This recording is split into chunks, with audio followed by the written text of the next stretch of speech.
This is something that is injuring and killing people. Some things you can't prevent in life, but texting and driving, that accident, that injury, that loss, that's not going to happen to me. And obviously every single year we find out that they're wrong. Texting has a draw on any of us, not just teenagers, but teenagers, it seems to have an extra power over them, so to speak.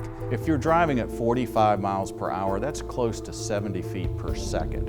And if you're looking at your phone for 2 seconds, that's half a football field. Statistics show that you're 6 times more likely to be involved in an accident if you're texting and driving. it puts everybody at risk. If you don't have enough respect for your own life, have respect for the lives of the people in the car. Have respect for pedestrians and bicyclists and for other motorists.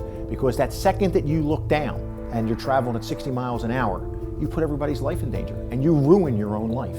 You don't know who's going to be in that vehicle that you run into. It could be your brother, it could be your mother, it could be your friend at school. Sit here and look around, and somebody next to you could be the person that's in that vehicle that you hit and kill. What a lot of people don't understand too is if you are found to be texting while driving and say a fatality occurs, this adds up to it. It could end up into a vehicular homicide. And in some cases, people panic and leave the scene of the accident where they've caused death or serious bodily injury. Now you're charged with that. I mean, these are felonies that will destroy your, not only going to do jail time, it's going to destroy your life. And you destroyed some poor person's life. For what reason? We have the ability to subpoena phone records and compare the phone records down to the second to the time of the crash. We're going to take and see what those individuals were doing in that car. We're going to subpoena those phone records to see. Because you know what? You're not going to get away with it. We in law enforcement are going to go after your cell phone records. And if we can prove that you were texting and driving when that fatal accident occurred, we're going to charge you accordingly. And this can directly lead to the severity of it and could mean the difference between prison and not going to prison. It is a completely preventable accident or death, and it's not that important. Whatever it is, it's just not that important. A few seconds that you're wasting. There's an old saying that goes, I would rather lose 2 or 3 seconds in life than lose my life in 2 or 3 seconds. And that's exactly what occurs when somebody is texting. You're being selfish.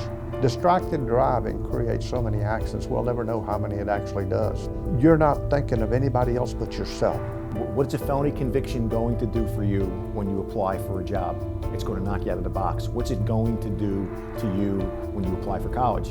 And more importantly, what's it do for you the rest of your life to have on your conscience that something so preventable as not texting and driving, you killed somebody's mother, father, brother, or sister?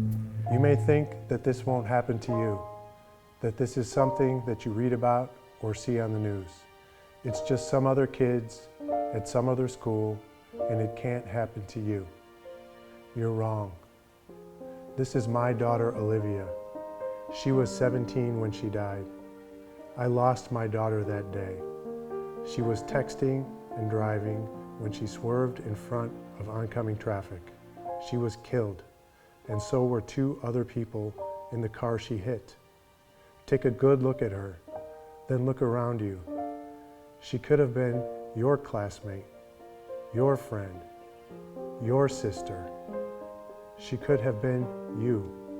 No text is worth the risk. Make your car a text-free zone for your friends, for your loved ones, for all of us.